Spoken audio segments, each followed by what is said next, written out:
परमेश्वर का पवित्र नाम पर मेरा प्यारा भाई बहनों को धन्यवाद। दूर और करीब बैठ के मेरे बात सुनने में अच्छा लगे, इस मसीह के नाम पर धन्यवाद देता हूँ। थोड़ा सा चिंता के लिए जबूर 46 उसका 5 हम लोग पढ़ेंगे। साम्स चैप्टर 46 वर्स 5 हम लोग पढ़ेंगे। उसमें जो लिखा हुआ, परमेश्वर उस नगर के बीच में है, वह कभी टलने का नहीं, वो फुटते ही परमेश्वर उसकी सहायता करता है। देखो भाई, कितनी ईमान मजबूत करने वाला एक बात दिया है। तो जो बता रहा, बात की गहराई देखो, परमेश्वर उस नगर के बीच में है, वो कभी टलने का नहीं, फुटते ही उसकी सहायता करता हूं। कौन? परमेश्वर। हालेलुया। मेरे साथी, मेरे भाई, आज ये आवाज सुनने वाले मेरे बच्चा लोग, जिंदगी का अंदर में भरोसा बढ़ा के आगे चलिए, क्योंकि परमेश्वर उसका बीच में है कहता हूं। किसका बीच में? वो नगर का बीच में। वही नगर तुम ही है। आपके घर के अंदर में परमेश्वर के साथ मिलकर चलेगा तो बड़ा बरकत आ जाती है, ब्लेसिंग आ जाती है। आज परमेश्वर तुझे दान दिया बोल के सुबह का वक्त तूने उठा है। इस सुबह का वक्त दिखान देखने का मौका परमेश्वर दिया बोल के आपने और हमने उठा है। परमेश्वर आपका परिवार के बीच में है, इसलिए आपको जगाया है। आपका परमेश्वर, आपका घर का मालिक, आपका जिंदगी का मालिक परमेश्वर है। आपका परिवार का मालिक परमेश्वर है, खुदावन है। हालेलुया। देखिए, बहुत सारा भाई लोग है ना, परमेश्वर को ढूंढ के इधर से उधर भागता है। उधर जाओ तो मिलेगा, इधर जाओ तो मिलेगा, उस पास्टर का पास जाओ तो मिलेगा, इस पास्टर का पास मिलेगा बोल के सब भटकता है। कहीं ना कहीं उसका कोई मतलब असली जगह पहुंचने का नहीं रास्ता मालूम है। ऐसे भटकने वाला भाई के लिए आज का वचन यही बतला रहा हूं।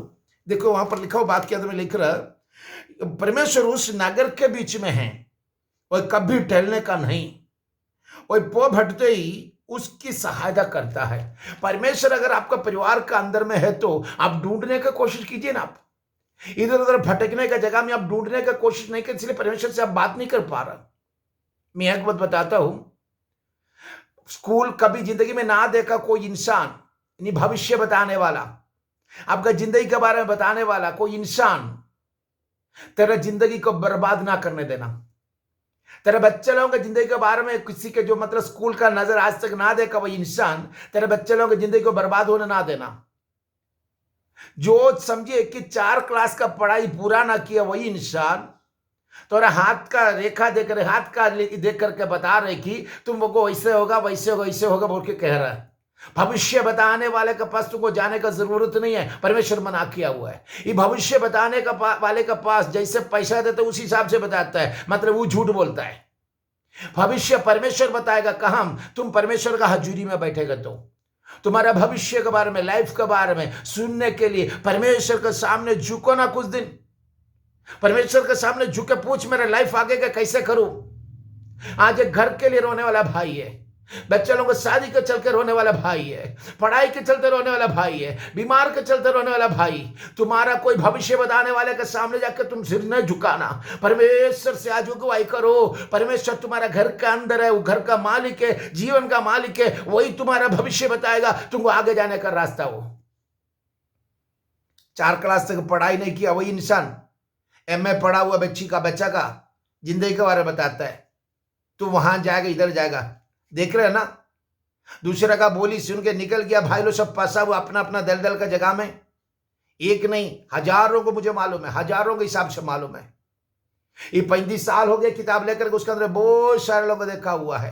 परमेश्वर का अगुवाई छोड़ के उल्टा सीधा रास्ता में दूसरा दुनियावी वाला बातों में जाकर जेल के अंदर, हमें समझो डिपोर्टेशन सेंटर में, अलग अलग जगह में जाके फंसे। आज भी पड़ा हुआ परिवार और बच्चा लोगों के साथ, छोटा बच्चा लोग एक साइड में, बीवी एक साइड में, मर्द एक साइड में। यही तुम्हारा भविष्य बताने वाला का बोली सुन के मत जाना। परमेश्वर का नाम का साथ आगे बढ़ो, वही तेरा भविष्य, वही तेरा जिंदगी, वही तेरा जिंदगी का सब कुछ है।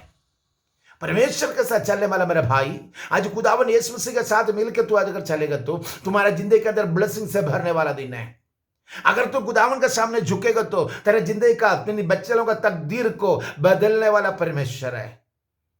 अगर तुम परमेश्वर का हजूरी में कुछ दिन रोजा दुआ के साथ बैठेगा ना, तेरा बिजनेस का लेवल को चेंज करने वाला परमेश्वर है। तो परमेश्वर के हजूरी में झुक के उससे कुछ मांगेगा ना, वो सब कुछ देने के लिए तैयार है।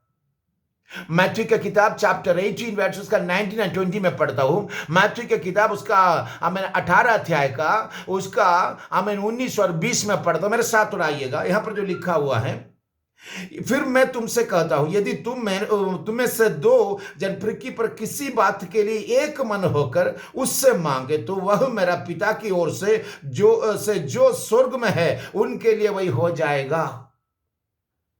कि बात को बहुत गहरा समझना। फिर मैं तुमसे कहता, यदि तुम में से दो जन पृथ्वी पर किसी बातों के लिए एक मन होकर उससे मांगे, पृथ्वी पर दो जन एक मन होकर खुदा से परमेश्वर से मांगे तो हमें स्वर्गीय पिता के द्वारा तुझे मिलेगा बोल के उसने वादा कर रहा। आज तेरे बच्चा का जिंदगी के बारे में सोचकर रो रहा है ना, उसका शादी के बारे में सोचकर तुम परेशान हो रहा है ना, कर्जा के बारे में सोचकर तुम परेशान हो रहा है ना, तेरे बच्चा लोगों को आगे किस तरह खिलाएगा पिलाएगा सोच के परेशान हो रहा है ना, घर का काम शुरुआत किया कुछ साल का पहले, अभी तक वो ढप पड़ा, वो आगे कैसे करेगा सोच के तो रो रहा है ना।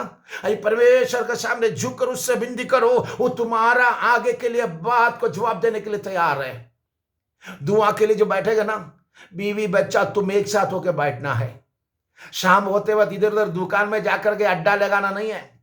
शाम का टाइम तुम्हारा घर के अंदर दुआ होना है। शाम का टाइम तुम्हारा परिवार के अंदर दुआ ना हुआ तो समझो वहां पर गुस्से का शैतान। शाम को वक्त तेरे घर के अंदर में पवित्र आत्मा का साथ आराधना का साथ दुआ करो। तुम्हारा जिंदगी के बारे में कोई मतलब कोई प्रीस्ट नहीं बता सकता है, ना कोई पुजारी बता सकता है जो मंदिर में पूजा करने वाला नहीं बता सकता है, ना कोई मोस्क में रहने वाला कोई मौलवी नहीं बता सकता है, ना कोई पास्टर बता सकता है, ना कोई प्रोफेट बता सकता है, ना कोई बड़े बड़े ऊंचा ऊंचा लेवल में बैठने वाला कोई भी नहीं बता सकता तुम्हारे जिंदगी के बारे में। तुम्हारे जिंदगी के बारे में, तेरे जीवन के बारे में बताने वाले एक ही है, वही खुदावन यीशु मसीह है। वही तुम्हारे जिंदगी के बारे में बताता है। आज उसके सामने झुको।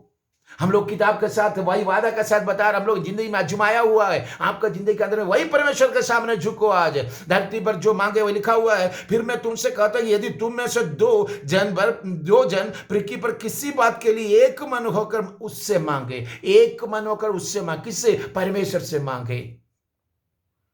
परमेश्वर से पूछे बगैर बैंक का लोन ले लिया, अभी चुकाने नहीं सकता, लोन वाला आकर जब्ती में पड़ा हुआ है, तुमसे कैच करने के लिए आ रहा सब कुछ है, क्या करेगा तुम?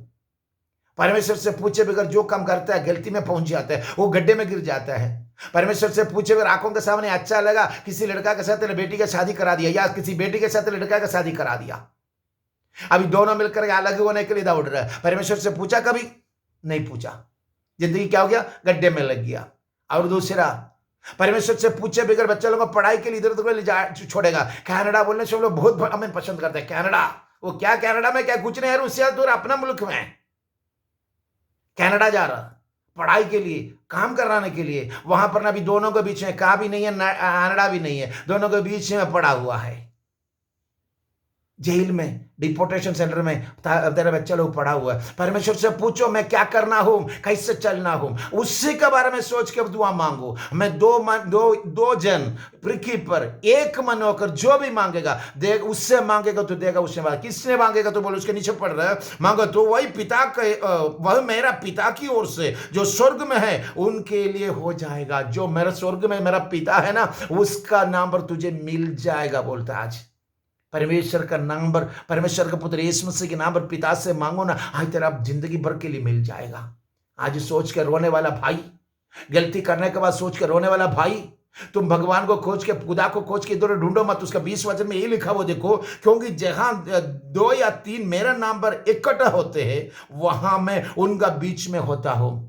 2 या 3 इकट्ठा होते हैं मेरा नाम पर, खुदावन यीशु मसीह के नाम पर 2 या 3 इकट्ठा होता है, जहां पर उसका बीच में मैं हूं। खुदावन यीशु मसीह का पाक लोगों से पापों को मुक्ति पाया मेरे बच्चा लोग। तेरा घर के अंदर आज खुदावन यीशु है, उसका नाम पर तुम एक साथ जहां बैठता है, यहां पर उसका बारे में चर्चा करता है, जहां बैठ कर तो उसका नाम पर आराधना करता है, वहां पर उसका मिडिल में यीशु है। ये चर्च के अंदर बोल के लिखा नहीं है, वो मॉस्क के अंदर बोल के लिखा नहीं है, वो मंदिर के अंदर बोल कर लिखा नहीं है। जहां 2 या 3 जन मेरा नाम पर इकट्ठा होगा वहां को उसका बीच में मैं करके खुदावन का आत्मा बता रहा है। आज तुम घर के अंदर बैठ के तू और तेरा बच्चा लोग एक साथ मिलकर दुआ मांगेगा तो परमेश्वर तुम्हारा बीच में उतरा के तेरा कमजोरी को मजबूत करने के लिए उतर आएगा, तेरा बीमारी को चंगाई करने के लिए उतर आ जाएगा, तेरा कर्जा को मिटाने के लिए यीशु उतर आ जाएगा। तेरा जो सब्जेक्ट तुम खुदावन का सामने रख के दुआ मांग, आज परमेश्वर तेरे ऊपर बरकत देने वाला है। फरो ने समझा था अपना लोगों को वापस हम लेकर आएगा, समुद्र के सामने से पकड़ के वापस लाएगा बोलकर फरो ने सोचा था। मगर परमेश्वर का प्लान वो ही नहीं था, समुद्र का अंदर से उसको रास्ता बनाना था। तुम्हारा जिंदगी का अंदर रुक गया हुआ रास्ता आगे के लिए बंद हो गया बोल के सोच कर रो मत, परमेश्वर से मांग। वो समुद्र के अंदर से रास्ता बनाने वाला परमेश्वर आज तेरा घर के अंदर तुम्हारे जिंदगी के लिए एक नया रास्ता, एक झुका हुआ रास्ता, एक अंदर से पानी के अंदर से एक नया रास्ता खुदावन मुहैया करेगा। वही खुदावन को आज हाथ उठाकर धन्यवाद कर मेरा भाई। चुटबना हदिरी विदला बाबा रगजा रगदना वही रगदले अडया क्षमन रगद पितृपुत्र पवित्र आत्मा का नाम पर bless in the name of Jesus. एक एक परिवार में आशीष के हाथ रखना प्रभु जी।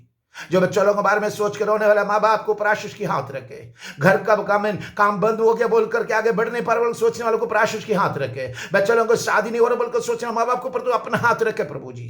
जो घर में रोज रोटी का रास्ता नहीं उसके लिए भी नया रास्ता बना ले। बंद रास्ता तेरा पाक नाम पर खुल जाए प्रभु जी। धरती पर जमीनी पृथ्वी पर दो मन एक मनुष्यों के उससे जो मांगेगा मेरा पिता उसको पूरा करेगा बोल तेरा वादा है। वही वादा के अनुसार तेरे बच्चों को ऊपर आशीष की हाथ रखे। पितृपुत्र पवित्र आत्मा के नाम पर bless in the name of Jesus. आगे बढ़ाना आशीष से भरना यीशु की पवित्र खाद नाम पर पिता ने आमीन। Lord bless you, Lord bless you, Lord bless you.